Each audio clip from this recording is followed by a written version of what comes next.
What's up, everybody? AmigaBill here. I recently had filmmakers Nicola and Anthony Caulfield on my weekly Twitch stream. Now, you may know Nicola and Anthony from such amazing documentaries like From Bedrooms to Billions, The Amiga Years, and From Bedrooms to Billions. They're a husband and wife team. They're super awesome people, and they are working on a new documentary series and currently have a Kickstarter running on it. And there's only like 4 days left on the Kickstarter at the time I'm recording this, so I put a link to the Kickstarter in the chat if you just want to jump there and check it out. But they're working on a new series. It's called the Gaming Chronicles, and episode 1 is called the Commodore Amiga 500 Story. And as you can guess, it's all about the Amiga 500. They're using never before seen footage they've collected over the years, and they're also hoping to go shoot some new footage for it as well. It sounds super, super awesome. So coming up now is the interview with Nicola and Anthony Caulfield that I did on my Twitch stream. Enjoy, and don't forget to check out their Kickstarter. And don't forget to go check out AmigaBill on twitch.tv.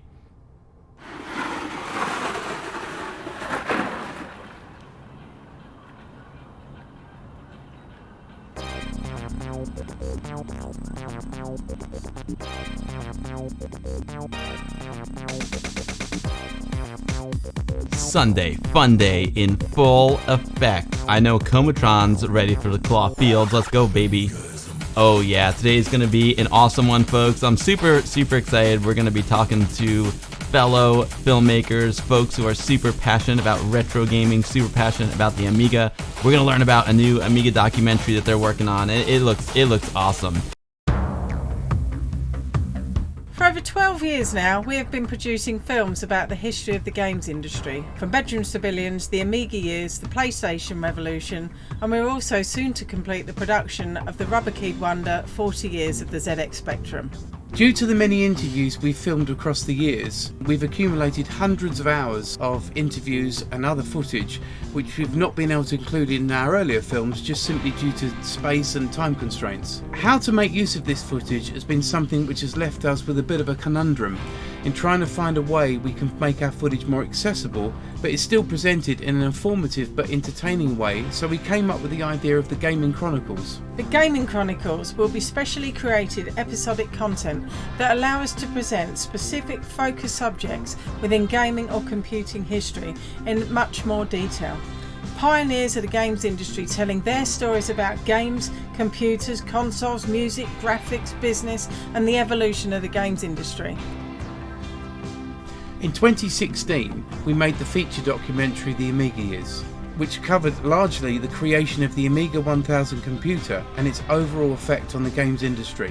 We interviewed a huge number of people who either worked on or worked with the Amiga, but largely for running time reasons we had so much more we were unable to include, which in this case is the Amiga 500 story.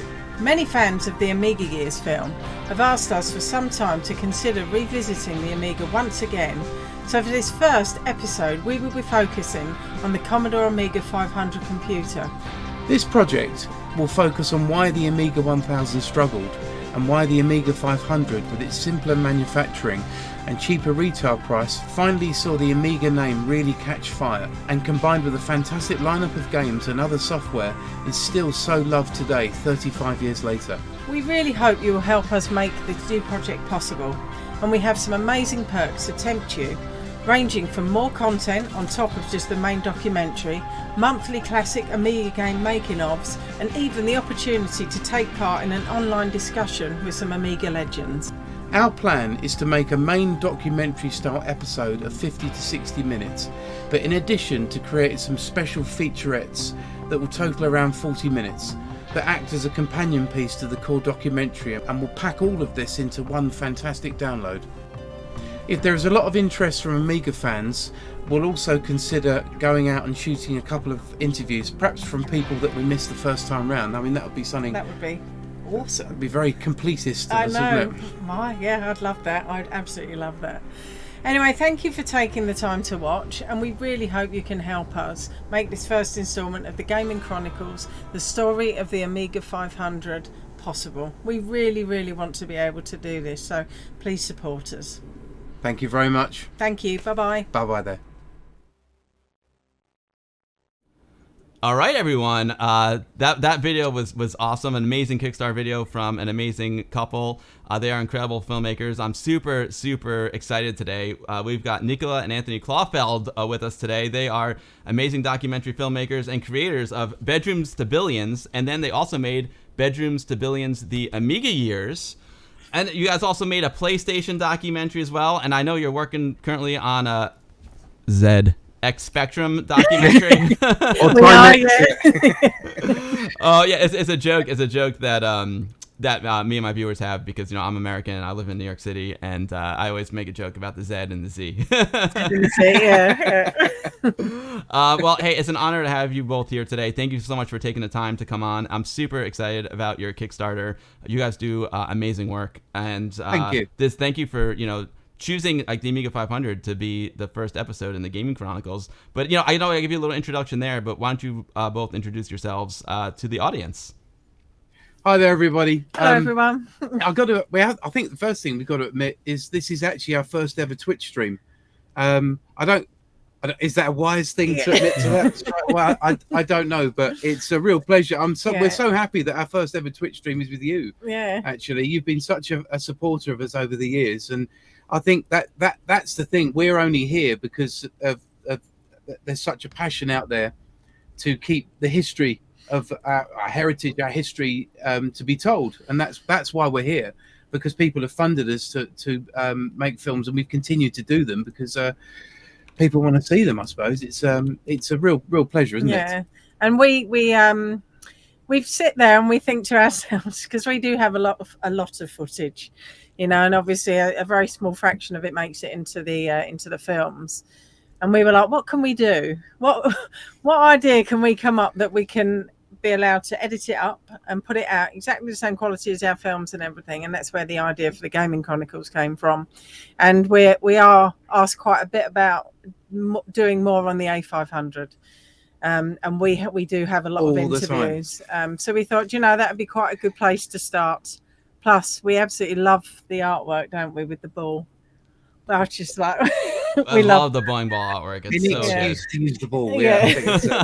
I mean, the bowling ball is so iconic. It's amazing. Yeah. But it's funny because you're mentioning that. I don't know how much folks know who are watching, but when you make a documentary, I'm involved in a lot of documentaries. I'm lucky because I'm behind the camera. I shoot a lot of interviews, and I've been really lucky to be in the room with some like really amazing people, and we shoot sometimes like 4 hours, easily 4 hours for an interview. Yeah. And it gets cut down to sometimes 5 minutes, sometimes 10 minutes, sometimes 30 minutes. But for folks who are like really interested in the subject, like you don't have to necessarily cut out all the extra stuff. And when you're making the film, you want to make the film itself to be a complete coherent story that has good flow and a beginning, a middle, and an end. But if someone's super passionate about the subject, man, who wouldn't want to hear a 4-hour interview with Dave Paney? Exactly. I think it's with all of our films. Like there's certain points that we've come to in our films where we think, oh, we'd love to really go into detail on that, or we'd like to go into detail on that. And there's so many things that we want to do. And of course, our films are long anyway. So, we do try to get less than 2.5 hours, but it just doesn't work out because we're like, oh no, we really want to put that in there. We really want to put that in there. So this is quite a nice opportunity to be able to just focus on specific things.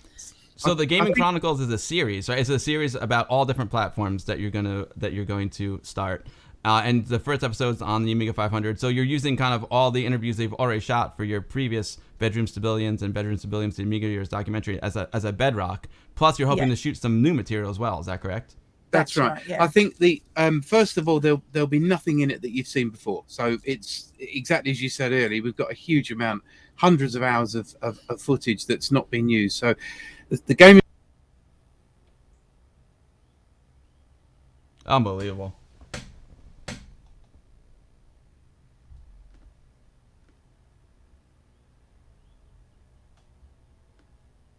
And everything like that. Sorry, Anthony. Sorry, I had a little hiccup there. I don't know what happened. We're back. We're back. You're back. Let me full screen you guys. Sorry, this is crazy. That's all right. Live TV. Yeah. Live TV. Okay, we're back. Sorry about that. It's been. So far I've had two major technical glitches on it, and I'm usually they don't happen, but today we've had two. Anyway, so you're talking about you have a ton of footage, and the footage that is going to be in the Commodore Amiga 500 story is never been seen before. That's correct. And the thing is, if you watch the Amiga Years film that came out in 2016, we tell the story of the A1000, and you know, from basically right from Atari, right from the 2600 era, and we come through right the way through to the development and then eventual release of the A1000, and then the film then changes tact and goes over to how game developers made use of it. So it always, because obviously, and the film is still 2.5 hours long. So we sort of looked at it, and the A500 is a little bit of a blink and you'll miss it type thing. And it always sort of bothered us that, wow, you know, this would have to be a sort of 4-hour film. So the Gaming Chronicles was an idea of being able to take specific subjects that wouldn't necessarily make feature films, where we can really sort of say these will be 60-minute documentaries with a load of featurettes, so we can really go to town on that specific subject. And we always knew that with the A500, we had a whole wealth of material that, you know, Bob Whelan, Dave Haney, and we sort of thought, okay, if the Amiga community are interested and want to see us go back to the Amiga years and explore this unseen material, we'll create something new that stands up on its own. It's not just a sort of a unseen reels or anything. It's actually going to be edited properly into something that stands up. And then we sort of thought, what we'll do is we'll do it as a digital only project first of all, you know, and see what happens. And we didn't quite expect it to be funded in 6 days. And people are saying, we want a physical, we want a Blu-ray, and it's all sort of become its own thing, which is wonderful. It shows. So we've now launched a Blu-ray today for it. The campaign's been live 6 days. It funded a couple of days ago. It hit its funding target. So now we said, okay, we'll go and shoot some new interviews. So we're in touch with Jeff Porter now. That was a big miss for us personally 6 years ago. So we'll get Jeff in now. Now there's also others that we were in touch with. I thought, okay, well, if there's enough passion there for it and enough interest, we'll put them in as stretch goals and we'll go and film. Jack Hager, we're in touch with Jack. We'd love to get Jack in to tell his side of RJ's story of sitting there with Andy Warhol during the launch of the A1000, that legendary. We get very excited about the prospect of more interviews. We do love a good interview, and they do go on, and we're like, there'll be 3 to 4 hours. But it's lovely because we get to sit there and listen to the whole kind of life story of these people, and it's amazing. Tim Jennison, for example, the whole Video Toaster story. You know, we've got so much from Tim. Again, he's only in the original film in a tiny way. So there's so many little things that we can go and do. But that's effectively why we've launched this Kickstarter, to sort of see if there's enough interest out there, which there certainly is, and that's why we're here. Yes. Yeah. Oh, amazing. It's such a cool story that you're about to tell. Yeah, I mean, Jeff Porter, for folks who don't know, he's one of the designers of the Amiga 500, so he'd be a key person to get for this documentary, obviously.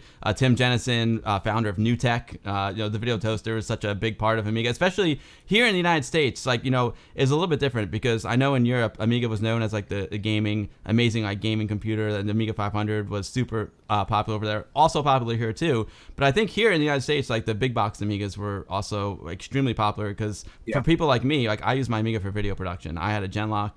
All the local cable stations had Video Toasters, so it'd be cool to get Tim Jennison in the mix as well. That'd be amazing. So I was gonna say, so, you know, but you're getting me excited. You're gonna do like a 3-hour video with Jeff Porter. Is there a way that people can see like the whole interview? You know, because I know it's so cool that you're making like a whole documentary that stands on its own. But again, you have that same thing where you have to cut some of the stuff out. But is there gonna be a way to see like all of your interviews?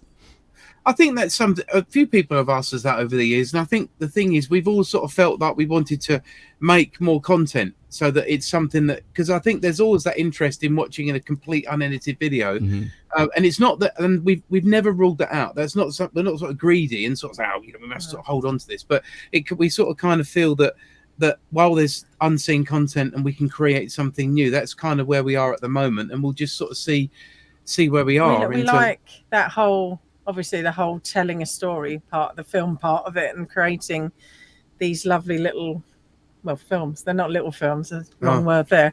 Sometimes I wish they were little films. But yeah, we like editing it up and putting it into a nice story for people to follow. So, but yeah, maybe one day we'll do that. Just do the whole release it completely We've always with wanted bloopers too. So we kind of started out with we used to do lots of documentaries within music, and that's where we originally came from.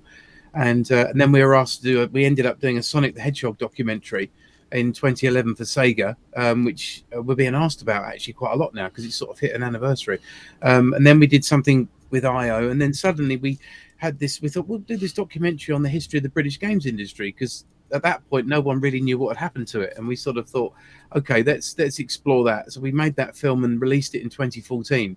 And while we were making that film, Amiga was continually coming up. And what was interesting was that in the late 1980s, we were finding that people were using the Amiga specifically to make games for other platforms. Oh, wow. You know, they were using Deluxe Paint, or they were using it as an actual tool. You know, like it's always to me felt like a PC before a PC, and that actually slightly offensive. I'm sorry, I don't mean to sort of dirty Amiga, but you know what I mean? It was a design computer. Sure. It was something that gave you so many amazing tools. So quite rightly, talented people gravitated towards the Amiga and say, right, I can use it to do this, or I can create music, or for not necessarily for the Amiga platform, but for other platforms. So we always knew that we thought, okay, we really need to explore this in more detail. I mean, we were just consumers. Nicola and I met in 1990, but I had an A500, and we just used it as a games computer.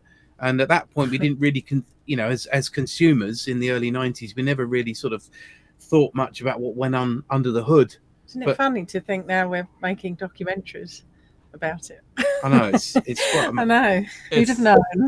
It's so cool because as a filmmaker myself, it's documentary filmmaking. It's not like you're going to make the big bucks on documentary filmmaking. Most people make documentaries are doing it for the passion, right? And if you're doing it for the passion, you have to pick a subject that you're passionate about because like you put years of your life into these documentaries, literally years of your life and countless hours. You don't go to work for 8 hours a day and punch a clock and then go home. Like, you live with these films. I'm sure you guys are like work like way more than 8 hours a day on this and really dedicate your lives to these films. So you have to make the films about something you're really passionate about. So the fact that you guys are really into games and you had an Amiga as well, really into Amiga, it's also a blessing to you guys, by the way, too, that you're getting to make films about your passion, right? Because it's a little different for me as a cinematographer. I shoot other people's films, so sometimes I don't always get to work on projects that I'm as passionate about. But I feel the passion through them. But it's amazing you guys are getting all the support that you deserve. I'm really happy for you. Speaking of support, if you do !kick in the chat, it'll give you a link to the Kickstarter for the Gaming Chronicles. And definitely go back it, folks. I'll do it right now. !kick in the chat. I'll link you right to the Kickstarter. So please back it. Like I said, I'm a filmmaker myself, and Nicola and Anthony do top-notch work. I'm sure most of you watching have seen the Amiga Years, and if you haven't, can people still purchase the Amiga Years? Yes, they can. It's through a distributor now, through Rebellion. They're distributing that now, and it's you obviously can still get it. I was just thinking actually, we should perhaps tell you, as you've been very kind in promoting the Kickstarter, we have actually come up with a little competition for your viewers. Oh, cool. So basically, we're back in touch with RJ and lots of people that we work with on the Amiga Years who all seem really happy with revisiting the Amiga again. So we're going to put together some signed Amiga merch. These will be from games developers and some of the hardware team and other things. So at some point in the near future, when the Kickstarter finishes, we're going to do some prize draws. Now, anybody that watches this stream and is very kind enough to back our film on any level, as long as they buy a copy of the film on any level, when they pledge, send us a message on the Kickstarter and just say the word AmigaBill. Amazing. I love it. Say AmigaBill. All you've got to say, you can say anything else if you want, but just say AmigaBill and we'll enter you into that draw, and then we'll do a draw, the AmigaBill draw, and then you win some lovely, beautiful signed merchandise from all sorts of Amiga signatories. So Oh, I'm honored. I'm throw that honored. in. Thank you both so much. That's so kind. So, folks, you heard it here. You heard it here first. When you back it, AmigaBill is the buzzword, and you'll be entered in the competition for some awesome merch. Uji Flip, thank you for the resub. Uji Flip, appreciate that. And thank you, Proton Fig, for the raid. I really appreciate that. That's awesome, you guys. I'm honored. Thank you so much. So just to put it in perspective a little bit more, so the Gaming Chronicles is going to be a series, and episode 1 is all about the Amiga 500. What else do you have planned for the series?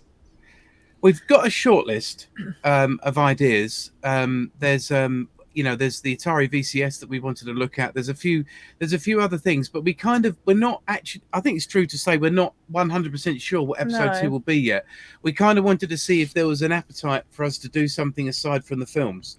And this is going to end up being almost like a film anyway. I mean, what am I saying? I mean, it's going to be, it's going to end up being a very, Yeah, we'll get carried away. So, thick technical thing. But I think it's, I personally, what I'm looking forward to about this A500 project, now we know at least we hit that initial goal. Hopefully we'll get more funding to get some more filming in.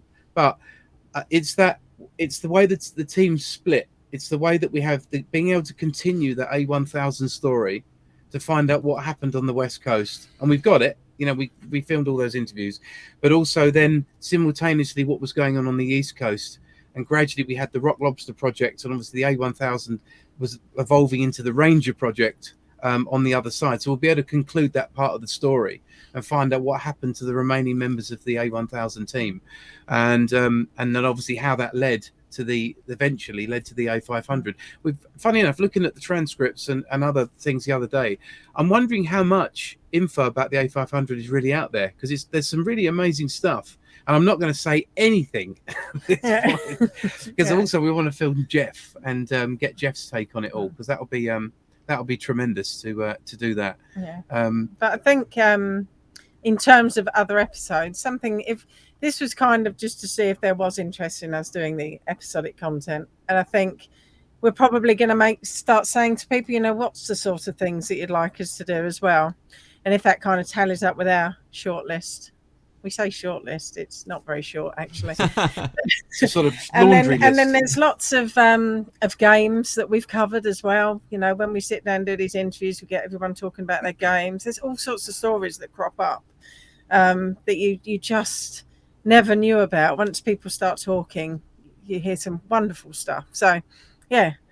There's lots of things. Yeah, there's it's there's the sky's the limit, especially now with retro being so popular and people really into retro gaming and gaming in general. The sky's the limit. I imagine maybe some PlayStation, being that you guys probably already have a ton of content for PlayStation as well. That's a big one. Yes. Yeah, the Amiga came up quite a bit in Japan. In Japan, you'd be surprised how many for example, the development team behind Shadow of the Colossus and Ico were all Amiga obsessives. And I mean that in a nice, positive way. Obsessive, as a positive. But I was surprised when we were making the PlayStation Revolution that the Amiga kept cropping up again, because of it being a brilliant design tool. That's the thing. It wasn't, that's the beauty of it. Games console, in theory, on one side, but also amazing design tool, because obviously the Amiga line covers quite a few things. I'm looking forward to. I keep turning the subject back to Amiga again. Sorry, you can tell I'm excited. Oh no, they'll keep the Amiga going. This is an Amiga stream. It'll be interesting. I'm really interested to hear about the 500 story too, because the Amiga 1000 was popular, but it was kind of like, I think my story kind of parallels like what really happened, but the 1000 was like out of the price range. I mean, at the time I was only 10 years old, so I was out of the price range for my parents to buy it for me. But when the 500 came out, all of a sudden, I'll never forget it. I went into my local Commodore store. We actually had a Commodore store here in New York that they did exclusively Commodore, and wow. I walked in and they had a video playing, and it was like the Amiga 500 launch video, and it was on VHS, of course, but it had like these pillars coming up, and it had like all this steam and all kinds of like cool effects, and it had this incredible voiceover. It said, "I am the Commodore Amiga 500." And I walked in and I was like, holy cow, like what is this? This is like the coolest video ever. And they told us all about the 500, and then when they said what the price was, it's still expensive, but it was something that was like attainable, it was. So just hearing that whole story about how they took the 1000 and then made it more affordable to bring it more to the masses is going to be interesting, and the whole dynamic between like High Toro and the West Coast and Commodore, I would be very interested in that as well. Yeah. They made it into a product that Commodore and Commodore fans kind of understood by putting it in a 128 type case. And then you could sell it in Toys R Us. You could then sell it in the wider distribution stores and the toy shops and other things. Whereas, of course, the A1000 needed that. It needed somebody to say, this is what it is, and this is how it works, and this is a mouse, and this is how the mouse works, and that type of stuff. And it's kind of sad when you think about it, because the A1000 was ahead of its time. That's the thing. It's always with so many great inventions over the years. Things funny enough, we're working on a film at the moment about this, almost finished now, on the ZX Spectrum, and Sir Clive Sinclair that created it. He was made a bit of a national mockery because he came up with the C5 electric car, but he believed that we should all be driving electric and that fossil-based fuels will be a thing of the past. He was, so many years ahead of his time and laughed at initially. Anyway, that's my. Yes. Yeah, and the other thing with the Amiga is it was almost like too much ahead of its time, I feel like, because it was a multimedia computer, but at the time people didn't even know what multimedia was. That's right. It was like, what is multimedia? It was a time before. Now everyone's making videos on their cell phones and on their iPhone. It's amazing. But making video back then, making home videos back then was something that people didn't do. It was hard to get access to cameras, and the Amiga was just so far ahead of its time. I think it came out almost like too soon in a way. Yeah. And multiple applications simultaneously running. Again, it's something we take for granted.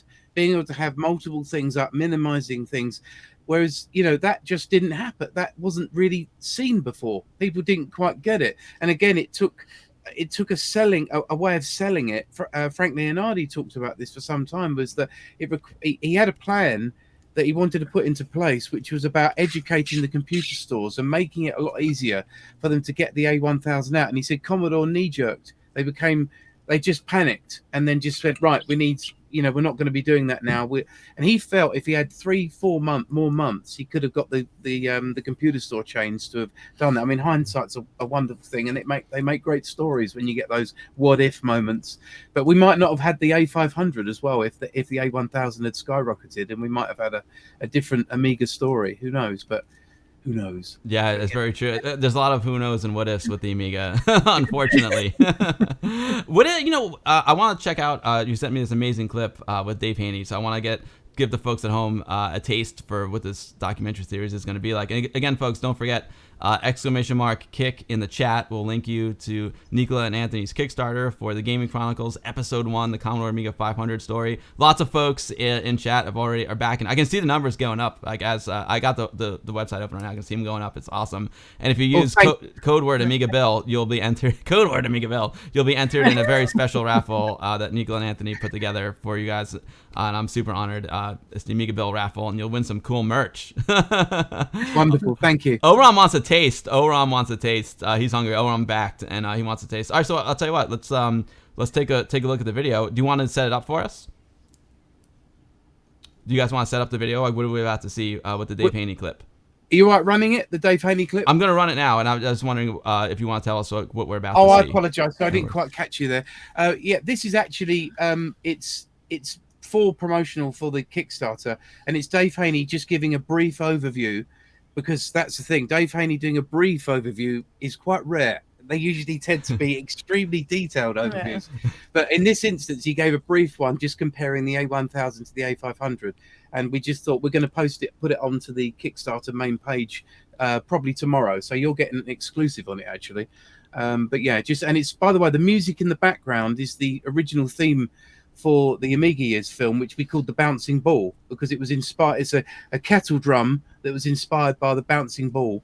And we're going to update that theme. We've got some special people lined up, some special Amiga people lined up to redo that theme for this new project. Oh, exciting. So when we play the video, we'll all be on the same screen, but I won't say anything because I'm going to get excited and I want to talk about it. I'll let the folks hear it. All right, so here's a clip from the Commodore Amiga 500 story, episode 1 of the Gaming Chronicles with Dave Haney, the legend.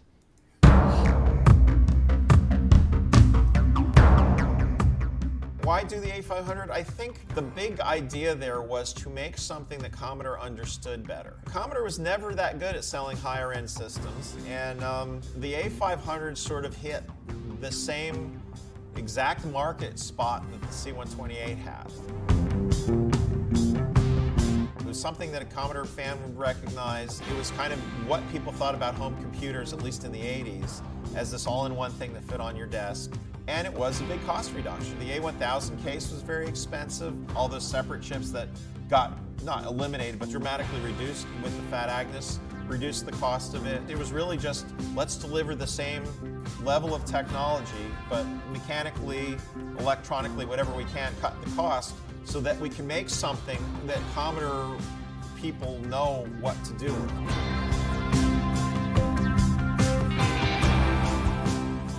We were a consumer company selling game computers, and it doesn't mean that shouldn't be the only thing Commodore was, but that everyone knew that's what our strength was.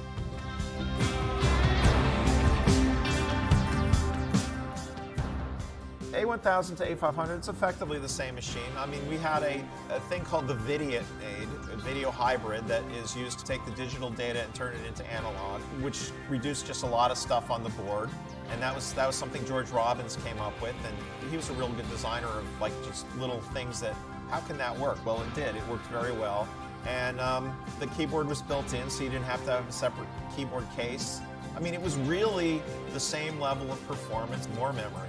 They had tragically moved the expansion port to the other side of the unit, so all the things that fit on this side of the A1000 had to go over here for the A500, which was a little bit foolish. But that was just the prejudice of having the floppy drive where right-handers can reach it. I'm sure there are plenty of people from Los Gatos who loved the A1000 and hated the A500, but I understand the rationale behind both of them. And I think at the time they were both the right decisions to be made. They were just different decisions, and certainly you can't really fault Commodore for making the A500. It did pretty well.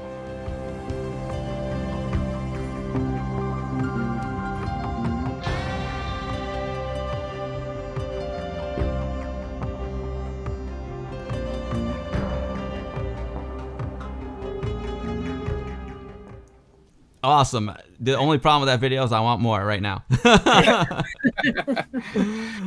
One thing actually that we like to try and also specialize in is finding old archive and kind of getting better versions of it, because I think that the A500 stuff, it's the same sort of stuff that's archived that's out there, and we want to try and track down original sources, original Super VHSs, whatever we can do to sort of get better quality archive in. And that's one of the things we really enjoy. We get really obsessive about that, trying to find higher res versions of things. So that's one of the things we want to do with this documentary, is get as much of those original infomercials and other things and get them up to a high res. That would be awesome, wouldn't it? Yeah. Yeah. I noticed the video that I was talking about in there, the video with the Amiga on the pillars and all the smoke, and I can't tell you how many times. I still have my VHS copy of that video. I can't tell you how many times I watched it. It probably has all kinds of dropouts in it or not, but from the time I saw that video in like September all the way until Christmas when I got my Amiga, I think I played it every day after school. Oh yeah, and, it's funny. I mean, my friend Thierry, he is a video nut as well. He's big into like actual film as well, and he has a website called AmigaVideo.net, and his mission has always been to like get videos like the one that you used in there and record them at the highest quality possible. So like actually we gave him like a Beta SP deck, we gave him a Digibeta deck, and he's like, his mission is to find like the highest quality version of it and to capture it. So you might want to get in touch with him. I'm sure he can help you get some I like really the sound of stuff. him very much. Yeah, I think you guys will like it if you go to AmigaVideo.net. He's really captured a lot of stuff in the highest quality possible. Of course, like you can really feel like standard def. now we have like 4K. The difference between 4K and standard, it's amazing. Isn't it funny though when you look at old like VHSs? Excuse me. Like at the time you think that looked amazing. You look back now and think, oh my god, so blurry. I know, it's amazing. The other thing about the VHS I found is that VHS looks better on like the type of CRT that was designed to be shown on. When you look at a VHS tape like on a modern like LCD flat panel, it doesn't look as good as it did on the actual like CRTs. If you're just tuning into the stream like Mr. Torg, I am joined with Nicola and Anthony Caulfield. They are documentary filmmakers. They've made a ton of great documentaries, including From Bedrooms to Billions, the Amiga Years. They made the PlayStation revolution, and now they have a new documentary coming out. It's actually episode 1 of a whole series. It's called The Gaming Chronicles, and episode 1 is called The Commodore Amiga 500 Story, and it kind of picks up a bit where the Amiga years leaves off in a way, but it focuses more on the Amiga 500. They have so much amazing footage that's never been seen before. They're going to use that as the bedrock, and if with enough support, they're hoping to go shoot some new interviews as well, which is super exciting, with the likes of like Jeff Porter, Tim Jennison, and I heard you say maybe I might even get an interview too. Yes, amazing. Yeah, because I mean that's another thing. It's like, I mean, there's a big event coming up in Germany in October. It's still, the Amiga is still so alive, and that's another element we might well look to explore, is understanding why that passion is still here after so long. I mean, you know, there's many obvious reasons, but it's good to explore that and get them onto film. Why do you think the Amiga is still so passionate? Like, why are we here today? Why it's amazing? Why all these amazing people come here every Sunday and watch these streams? Like, what is it about the Amiga that makes it so special?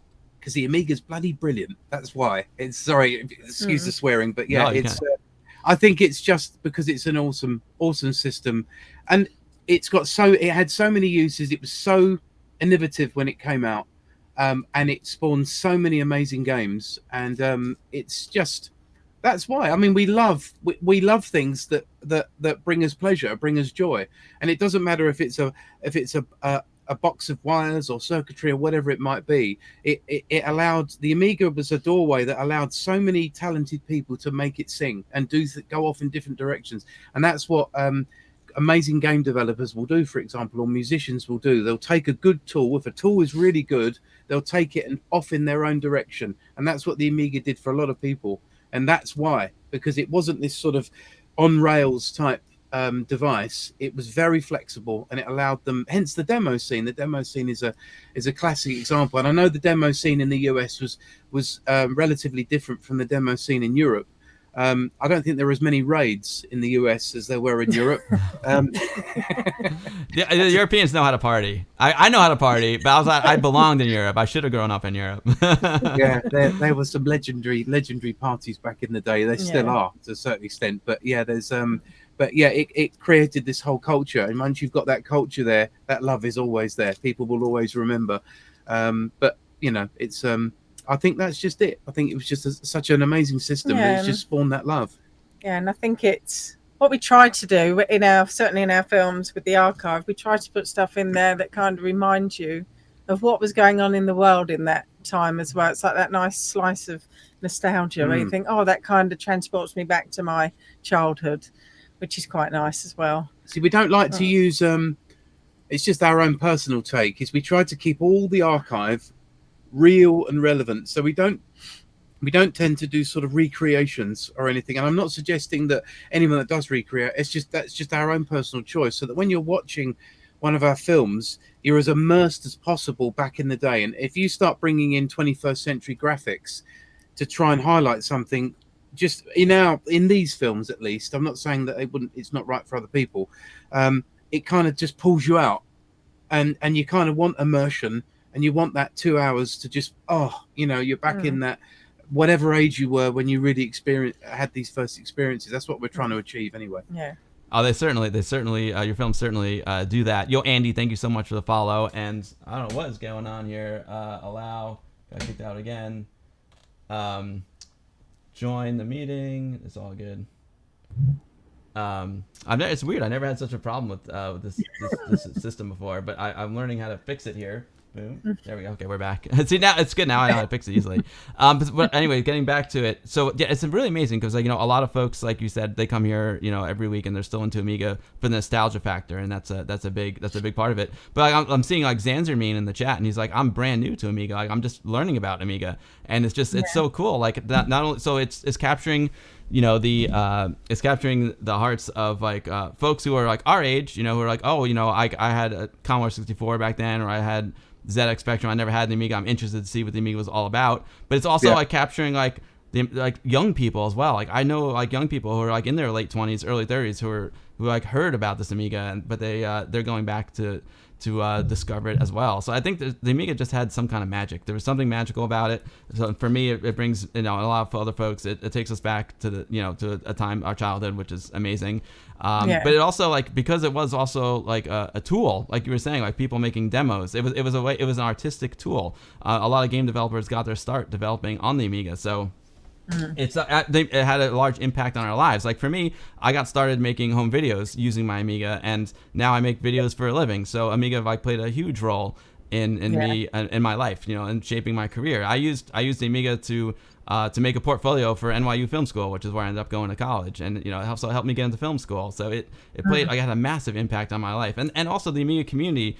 You talk about Amiga parties in Europe, but we also Amiga, like, we did have a different type of party here. We had user groups here in the United States, which were they were really popular back then. I think there were like over 350 Amiga user groups in the heyday. And I used to run the Westchester Amiga user group, which was here in the suburbs of New York City. And in that club, like, I made some of like the best friends I've ever had in my life, and I'm still friends with them to this day, which is amazing because that was like almost 40 years ago now. Almost 40 years ago. 35 years ago.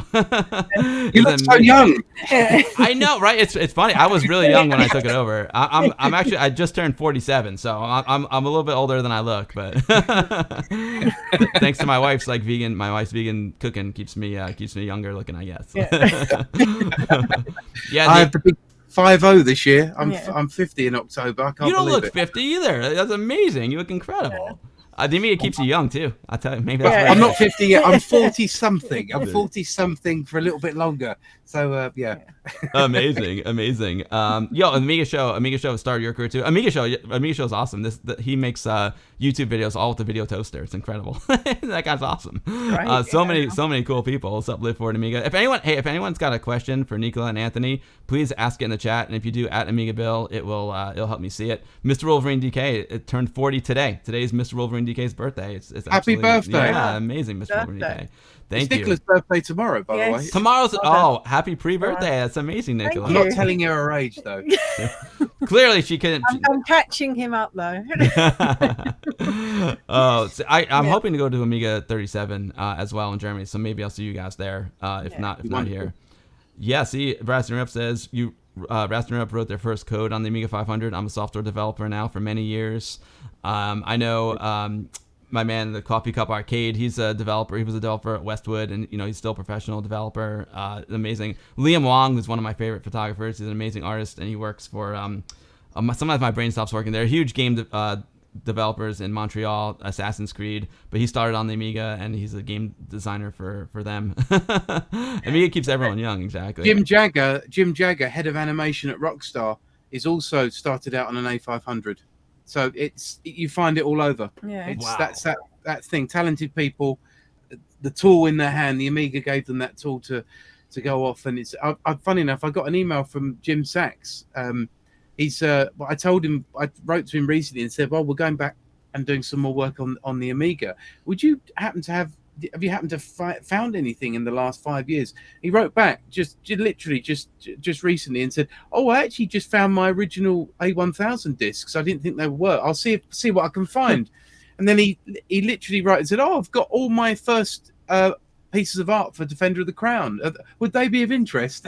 Wow. Amazing. Yeah. So folks who are watching may not know, but Jim Sachs is like a legendary artist on the Amiga. He did the graphics for a classic game called Defender of the Crown. He did tons of just amazing painting. Well, I call them paintings, digital artwork with the Lux Paint as well. I have some. I remember back then they had a calendar of different Amiga artists' work, and Jim Sachs was in a bunch of them. It was just his work is very inspiring, very, very inspiring. Paul Kitching, what's up, buddy? Great to see you. Yeah, and Moby says Rockstar and Amiga have a lot in common. Rockstar was once DMA Design, and they were huge on the Amiga. Isn't it amazing how that works? Rockstar. I wonder if the person you're talking about is here in New York, because Rockstar is based here in New York. Milo loves chocolate. Thank you for the resub, Milo. Great to see you, my man. DMA Design there. I noticed it's on the. Yeah, DMA. So I'm reading your comments as well. Yeah, we're reading them. We've got them up here on here. It's fascinating. I love it. It's so cool. Like I said, I'm so used to being behind the camera and doing pre-recorded films. It was just kind of strange that all of a sudden I kind of went in front of the camera and started doing these live streams. But to me, it's like Westchester Amiga User Group when I used to run the user group back then. I still have it now. But it's just it's like literally like all these amazing friends coming together, and now I've met so many friends on these streams that we get together every Sunday. I look forward to it. Almost for me, it's like just like a great way to relax, unwind, hang out with some friends, talk about Amiga, check out some new Amiga games, check out some old Amiga games. And my favorite thing to do is to have folks like you on, because there's so many amazing people in the Amiga community. I love to talk to people in the community and find out like what they're doing. It's so cool. Yeah. Oh, it's lovely. It's really nice. Been looking forward to this actually. It's always been lovely to speak to. We've actually launched a YouTube channel. We kind of thought that we wanted somewhere where we could get, because problem is our films do take a bit of time to do, and we sort of thought we wanted somewhere where at least we could put stuff out. But we're not as brave as you, Bill. We're doing pre-recorded stuff. We've done some videos, but it's Anton Nick's Cabin Fever on YouTube. And we've got stuff from all different formats of stuff, including some Amiga stuff. So do check it out and subscribe. We get told off all the time. You have to say like and subscribe all the time. But yeah, and this we're not very good at it.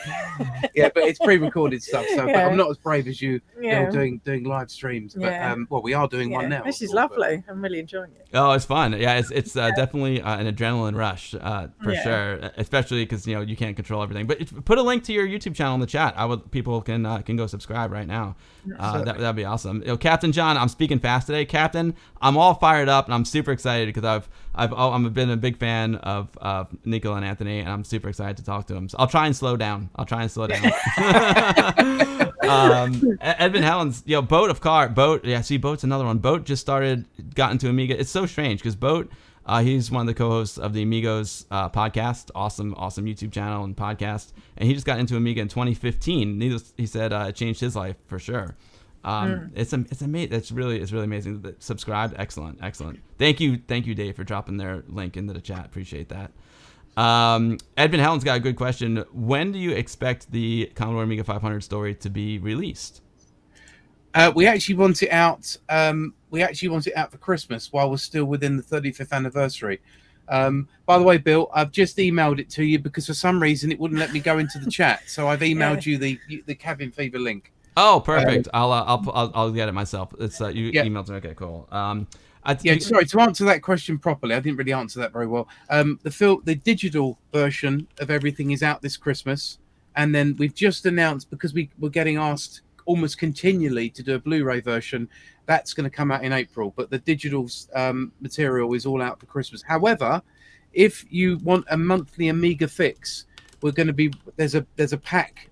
One of the pledges allows you to basically have a monthly download of Amiga game making ofs that we're going to release each month up until the release at Christmas. So there's a lot of Amiga stuff there. Maybe we should take a look at the Kickstarter page before you guys go and check out the goals. I don't have this scene preset, so bear with me for a second. I'm gonna go to the Dave painting video and stop it for a minute. Don't worry, folks. All right, boom. I'm gonna.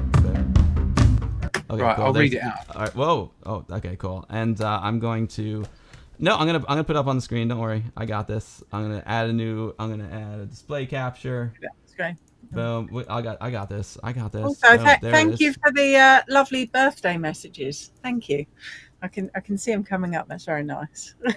June birthdays are the best. Let me tell you. I know. I kind of like it because it's halfway through the year, so it's quite nice. It is nice. Yeah. Are you Gemini as well? I am. Yes. Excellent. Okay, so once I'm here, I can pull up your YouTube channel. Boom. There it is. Ant and Nick's Cabin Fever. Boom. Subscribed. It looks awesome. Very, very cool. YouTube's a whole. Oh, and there you go. It looks like you got some clips from your upcoming documentary, The Rubber Keyed Wonder. That's right. Yeah, and there's a lot of interesting stuff coming out later this year. We're not just doing gaming and hardware. We've got things on sci-fi. We've got things on films, and we've got, like, for example, the guy that built K9 and some other classic science fiction props is coming in. We're due to film that quite soon. So it's actually going to be a sort of a place where there's more than just gaming. Not that we don't want to do games and hardware, but there's going to be some other things in there. So just keep an eye on it. Yeah. Oh, gradually rolling it out. This is awesome. Yo, C64 Television. happy Father's Day to you, C64 Television. Have a great one. And thank you for the swag. I got my... I almost wore... I'll wear this one next week, C64 Television. C64 Television's an awesome supporter of mine. He also streams here on Twitch. And he sent me this rad t-shirt. Nice. Yeah. C64 Television, his swag game is so strong. So strong. Do you know what we were doing before we started the Spectrum film? We'd been working for quite some time on a Commodore 64 movie. No way. But we're announcing it later this year. But yeah, a lot of work's been done on it. We've just been... that's the thing. Nicola grew up with the ZX Spectrum. I grew up with the Commodore 64, which is over there. I don't know if you can see it behind my head. I see it. And my dad worked for Commodore for a little while, but that's a different story. He worked in the music within the UK for a company called Music Sales, and was demoing the music capabilities of the Commodore 64. So I was very lucky to get a Commodore 64 pretty early, and learned all about its music capabilities early, and it sort of started me out musically from an early age. So the Commodore 64 film, but we've been concentrating on linking up with lots of developers across the US, because we knew that they were Dennis Caswell and people like that, so we could have Impossible Mission in there, Boulder Dash, lots and lots of classic American titles, as well as a lot of the UK ones. But I'm plugging the wrong film, actually, because we haven't announced that yet. So, even though we did technically have. It's exciting. It's exciting to hear. I mean, I'm sure. I mean, the market for that would be huge as well. Commodore 64. Yeah. I think up until the Raspberry Pi came out, it was the best-selling computer of all time. That's right. Yeah, amazing. Some people try and say it's the iPhone, but I don't think that's it falls under the same category. You have to sort of say Unfortunately, you have to say 20th century. The Commodore 64 was the biggest-selling single computer of all time. But yeah, that's amazing. Catherine John's got a great question for you guys. How's it possible that just two people are so productive and can put out monthly videos and a big release in December? It's impressive. It's hard work. Very well managed time. Yeah, we try. We structure everything that we're going to do and really rigidly stick to it. We've got a lot better at time management. I mean, we used to put out, when we were doing stuff for the BBC all those years ago, we were putting out sort of 4 or 5 things a year, and documentaries and other things, and then the From Bedrooms film kind of threw that out the window, because it just took 2.5 years and a ridiculously large number of interviews. So the Amiga years, when we did that, was a little bit more focused, and we knew who we were going to interview right from the off. Same with the PlayStation Revolution. So it's time management and sort of being realistic with what you think you can achieve, and somehow you get to the end of it and you've got something. And things like intro credits. I remember with the intro to the Amiga years, we went on, we couldn't work out what we were going to do. We find intro credits really hard to decide upon, because it's just, that's a whole different thing to think about, an intro credits, and trying to put it into like a couple of minutes. And yeah, we find that hard. We go through lots of ideas, and very often it's the very last thing that we actually start thinking about. Yeah, so we better start thinking about the A500 graphic intro very quickly. I love that you. You're welcome, Captain John. I love that you love intro credits, because I love credit sequences as well. I don't know if you have a favorite credit sequence of all time, but mine is 7. It's from the film 7. That's my favorite credit sequence of all time. And actually, rest in peace, Harris Avides was a friend of mine, and he shot that intro sequence, and it's one of the best intros of all time, because Darius Kanji shot the whole film, but Harris Avides actually just shot the intro. But that credit sequence is amazing. I've just filmed a video actually not too long ago with my brother, and we're talking about classic 1970s TV intros. And I'll tell you now, my personal favorite TV intro of all time is the intro to The $6 Million Man. I think it's absolutely the most perfect example of getting somebody into something right away. This is what it's about. Very dramatic, isn't it? And that kettle drum, there you go. The kettle drum from that, I think, inspired the Amiga years theme, almost certainly. So just probably in there, or maybe the ball. I don't know, but either way. Amazing. It's so. I love film so much. It's so inspiring. The contestant. Thank you so much for the follow. So here I am. So folks, if you want to back the Gaming Chronicles episode 1, the Commodore Amiga 500 story, and support Nicola and Anthony, !kick in the chat, and it'll link you to the website that I'm on right now. Let's take a look. So at the stretch goals, it reached its original funding goal. I haven't even backed it yet myself. Don't worry, I'm gonna back it. Don't worry. I'm just looking. I'm all embarrassed. The 20,000 pounds will fund the main feature and featurettes. 6 featurettes. What are those featurettes going to be? They're basically they're going to be looking at more of the A1000 story, and also some, like, we're going to bring a lot of artists together, for example, in one of the featurettes, talking more about creating art on the Amiga. So there'll be a natural overflow on stuff that we know we won't be able to fit just into the main documentary. So again, with audio, we've got some of the greatest musicians. Same with artists, graphic artists, animators. Video toaster. We talked Video about, toaster, didn't we? yeah. I should remember off the top of my head, but yeah. So it's not just the film; it's going to be the additional featurettes as well. Yeah. 25,000 will get an additional 30 minutes of content for Blu-ray and digital backers. For 30K, you'll film additional interviews. I know you mentioned you have Jeff Porter on the list. 35K will be a director's commentary with special guests for your main feature, Blu-ray and digital backers. Very, very cool. I love that you're doing a Blu-ray, by the way, because the digital content is it's wonderful, and I love it, and I've bought plenty of things digitally, but it's also, there's something great about having a physical copy of something. You feel like you own it. And like, for example, I bought, I love Blade Runner 2049. Roger Deakins is my hero. I wanted it in 4K, so I bought it in YouTube on 4K. I did the same with another film. Which one was it? I can't remember. I bought another one. Oh, Joker. I bought Joker in 4K as well. And then I went to watch it like not too long after I bought it, and it was only available in standard def. And I'm like, what the heck? I paid extra. Really? I actually paid extra for the 4K version, and now I can only watch it on YouTube in standard def. It's because someone else, it was like Amazon or Netflix, bought the rights to it, and now it's on their streaming service. So technically, I still own it on YouTube, but not the 4K, which is really disappointing. So you get the physical copy, you don't have to worry about that. Yes, you're right. That's a fair. I mean, that's kind of been explained to us. Yeah. We've had. That's one of the things about Kickstarter campaigns, is you've got to be prepared to adapt. You go into it and say, this is what we're going to do, but you never quite know whether you're going to. I mean, people might say, oh, you must know that it's going to fund, but you don't. You don't know. You don't know if it's something that people might think, oh, they've done the Amiga years. What more is there to tell? And we know there is a lot to tell. And we also remember from some of the comments when the film came out, oh, you didn't cover the rest of the Amiga line. We don't know what happened to Commodore. And we've got that material. So we knew, but, we thought we'll do it digitally. And we'll see what the appetite is and the reaction is, because to create a Blu-ray, you're looking at like nearly £5,000 to sort of master it and create a certain, Sony producing the copies of it. It's expensive. It's a very expensive process, and postage and all the other things. And we thought, let's just see what happens. And it funded so fast that we thought, and we had comments, people saying, look, please, could you do a physical version and everything else? It does look really nice, the physical version. Oh yeah, it does. Especially when you're dealing with the retro community. Like retro community is usually collectors, right? And not, when you're a collector, like you want to collect an object. It's the ultimate. Yeah. DJ Billy Nest, thank you for the resub. You've learned, Thank you for the resub, DJ Nest. Hope all's well, buddy. You know those faces, Ashens. What's up, dude? So we have more stretch goals. For 40K, you get an additional 30 minutes of content for Blu-ray and digital backers. That's a total of 60 minutes of extra content. 45K is a photo gallery. 50K is film additional interviews. And here's something that's funny. People like hear these numbers and they're probably like, wow, £50,000, that's a lot. Well, I'll tell you what, folks, when it comes to filmmaking, that's literally a drop in the pan. I mean, that's not a lot. It is so expensive to create a film. You have no, unless you've done it, you have got no idea. That is a very, very, to be honest, is a very, very low number.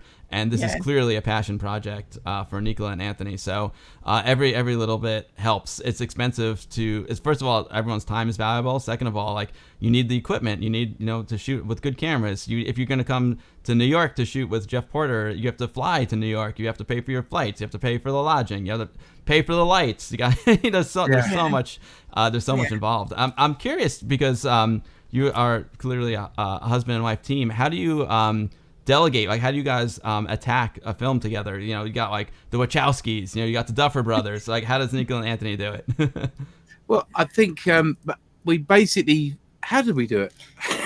Well, I did the editing, so I tend to stick my. So we sit there and we discuss who's going to do what. Anthony does majority of the question writing and does all the interviews, but we do sit there and discuss what we want to cover in them interviews. That's all very together.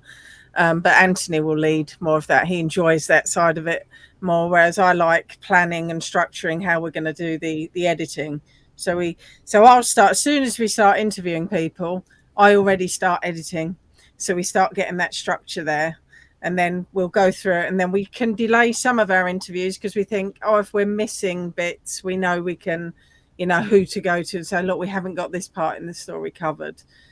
So we really plan and spread out those interviews to make sure everything is covered. So we take a lot of time on the interviews. I'd say most interviews take, I still can't believe that this is how long, but it takes 2 to 3 days to research an interview, because you know what it's like. You get them, though not Ashens. I know it's Ashens is commenting on here. I did him in 5 minutes. It was, I just literally went to Wikipedia, looked him up, and copied and pasted. I'm joking, but just trying to wind him up.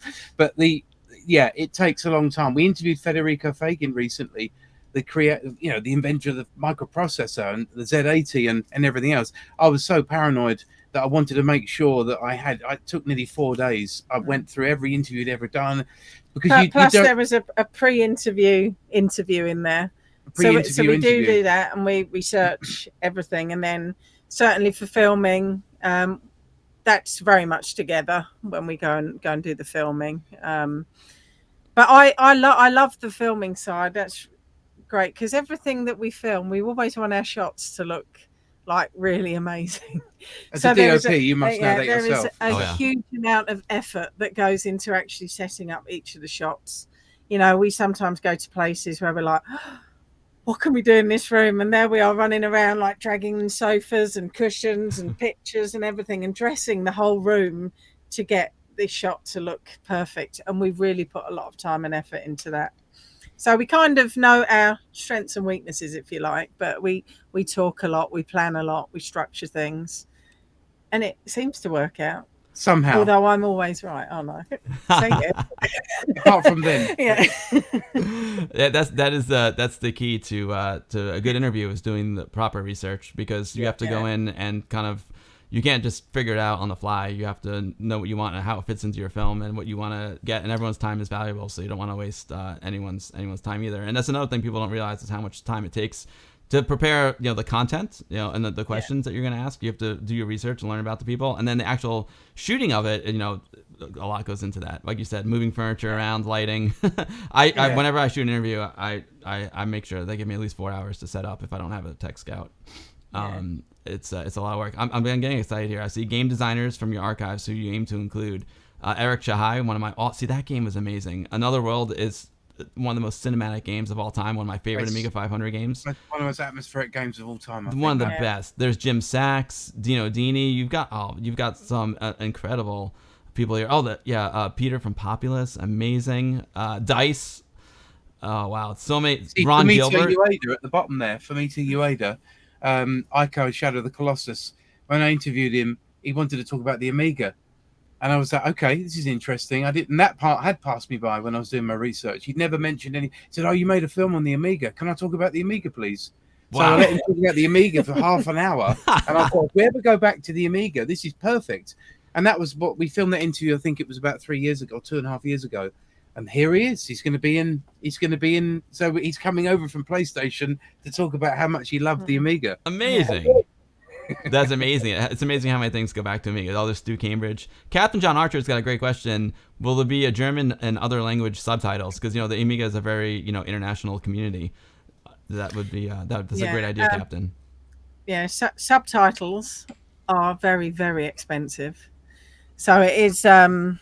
Something kind of it is at the moment is kind of watch this space, because it just depends how far we fund. They always end up costing so much more than you're originally quoted. Yeah. And we wanted to see what sort of, again, I know you kind of try to plan, but we wanted to see what sort of, we are providing English hard of hearing subtitles already with this, but we kind of wanted to see what sort of reaction we got and whether there was a need for subtitles in that way. So they are something that we will consider. And the completionist part of us, isn't it? Wants to do it, but it really is just a cost issue.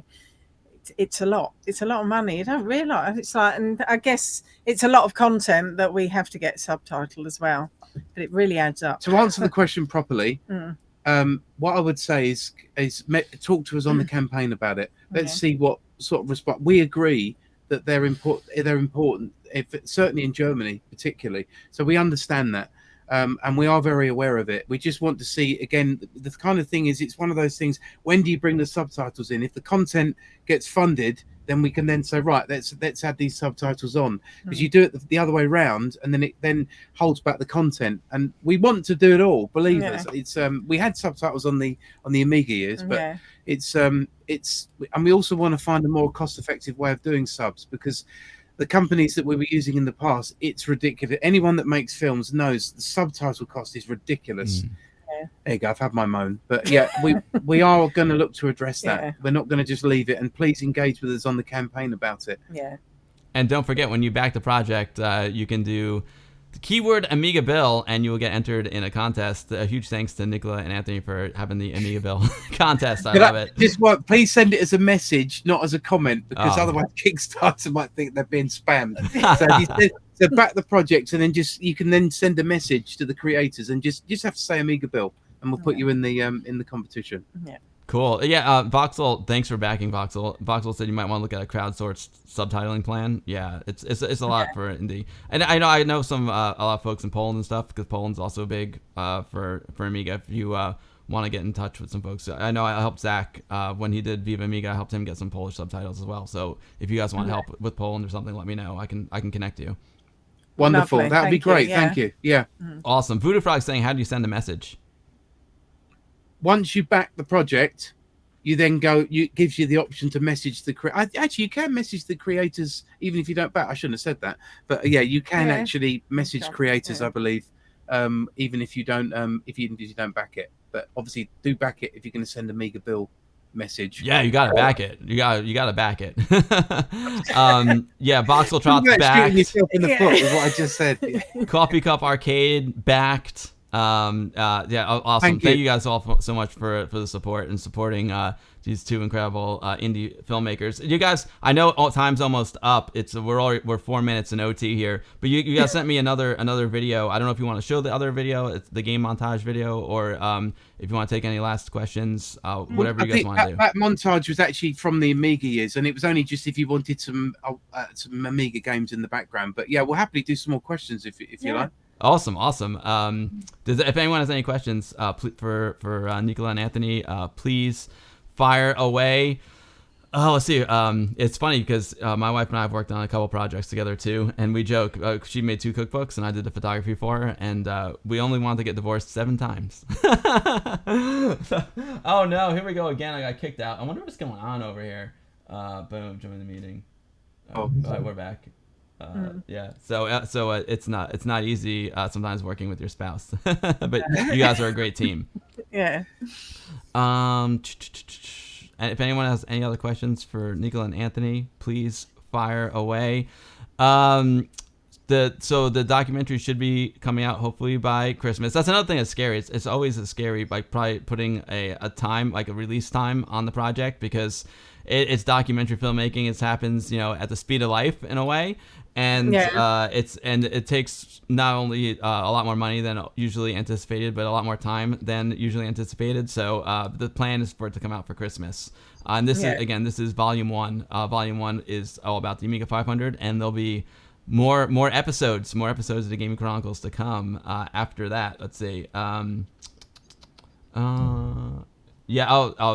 Felice said some of the German Amiga demo scene people may be able to help out with the subtitles. Very cool. Please get in contact. That'd be wonderful. Awesome. That's the thing. If we can find a way of the community helping us with the subs, we'll add them. We'll do them, because the authoring cost is the same. But if we can get the translations done, then we'll happily do it. Yeah. We're not against it in any way, and we totally understand the need to have them done, and we want to be as inclusive as possible. Amazing. So let's see. I think that's about it for the questions. God bless independent filmmakers, especially Amiga independent filmmakers. Exactly, Andy, Amiga 7. I was going to ask that too. So a couple of great questions. Do you guys have a favorite game and system? The Amiga. Yeah. Great, perfect answer. I love the Amiga. We spent many hours fighting over games. Kickoff was Sensible Soccer a lot. That used to cause arguments. Speedball 2 a Yeah. lot. I mean, it's the same. It's probably the same list of games. That was the thing. The same list of games for everybody else, but we played the same ones. You know, I can. What was I thinking of? Dark Seed. Anyone ever played Dark Seed? Remember Dark Seed? It's so Geiger artwork. It's pretty amazing how many Amiga games there were. I think it was something over 5,000. And I always thought I knew a lot of Amiga games, but now that we have the internet and we're also much more connected, I'm learning about how little I actually know about all the Amiga games because there's so many more than I. So many. Yeah. That Dark Seed is an amazing one. That's the Geiger, right? That's right. Yeah, Geiger. Yep. That is a beautiful game. Albie Shore, thank you so much for gifting those subs to my community. Albie Shore, you're absolutely amazing. I really, really appreciate it. Albie, thank you, brother. Oram has a great question. Now, can you purchase? Can you back it as a gift for someone else? Like, let's just say someone wants to support you guys, but then you also want to gift it to someone. Is that possible? Yeah, I think you can. I think you can do multiple copies, can't you? What you would do is you would just increase the pledge level. So if you wanted say for example you wanted the Blu-ray, then you would just double the pledge level, and then you send a message and say I want 2 copies or 3 copies, and you just say I want 1 sent here, and we do an address survey. So once everything's ready, we send out a survey, and you can just fill in the shipping addresses, and if they're different, then you can just set them up as different. Okay, now that gave me an idea. Like, I would love to do something on one of my streams before the campaign's over, where I do a raffle and I raffle off a couple of copies that I would gift to people. Oh, it's wonderful. That would be. I would love to do that. Yeah. Maybe I'll have to look into doing that too. That would be really, really awesome. It's so cool, Nicola and Anthony. There's a lot of folks who watch my streams who grew up with Amiga, and now they're watching my streams and introducing their kids to it. And Captain John Archer is one of those people, and he's watching with his 2 sons right now, the Amiga sons. And one of them's asking, do you make retro documentaries for a living, or is it a hobby and have other daytime jobs? It has actually become our living now. Had to. In the end, it just had to be, because they're so tight. You know what it's like. You live and breathe the project. They're all consuming. And you go into a sort of a heightened focus level. Everything. Want the archive to be the best. The music's got to be right. Everything's got to be right. And then it's done. And well, I don't say you hate it, but you do everything. You try to leave nothing behind and get it out. And then there's a period where you're thinking, right, what are we doing now? Yeah, and I think the hardest part is being able to say, that's it, it's finished, because you're constantly tinkering. And that's terrible. You just think, I could just change that. But we are very much like, no, we have to stop now. We will keep doing this forever. But I think that's probably quite a common thing anyway. The PlayStation revolution was probably the in terms of speed with which we turned it around, it's probably the most efficient. Yeah. It's probably what we told ourselves we could probably do it again. Yeah. With other things. But I think that was the reason.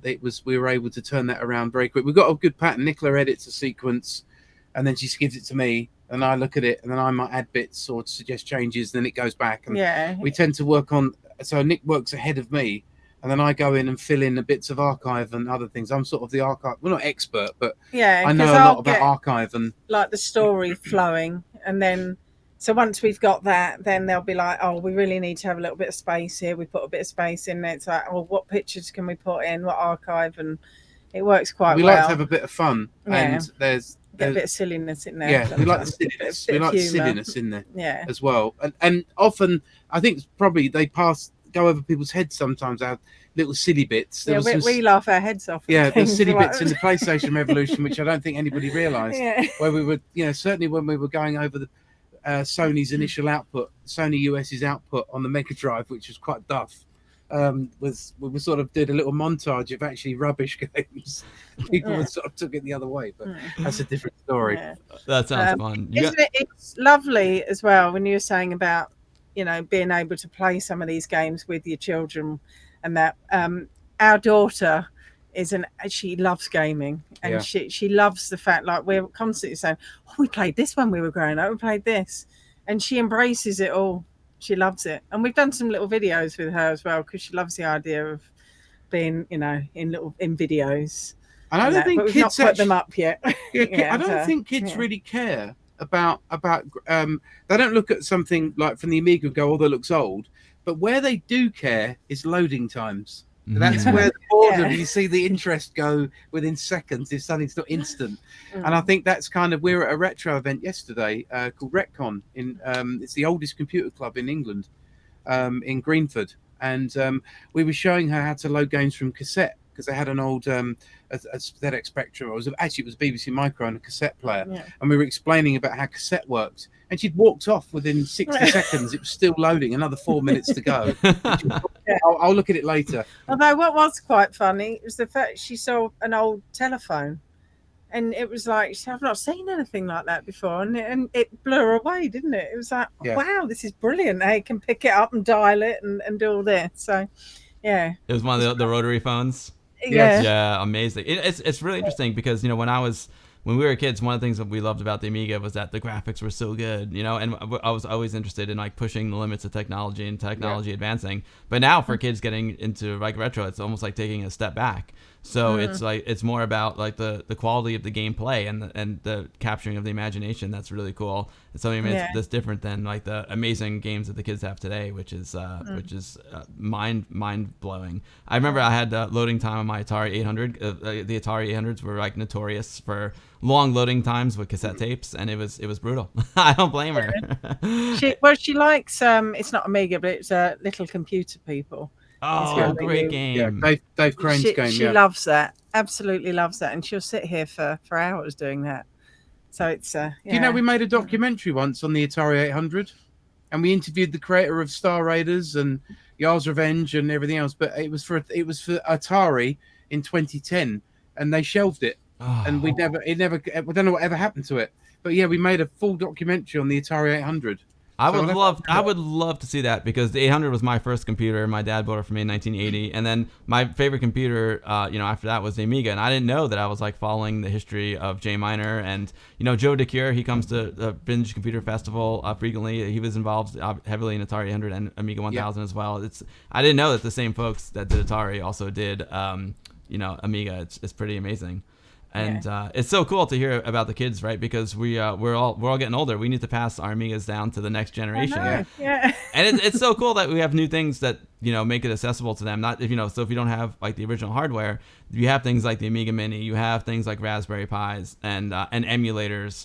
Because unfortunately this hardware is not going to last forever, and it's not easy keeping it going. So it's so cool that we have some new technology to help pass the spirit of the Amiga down to the next generation.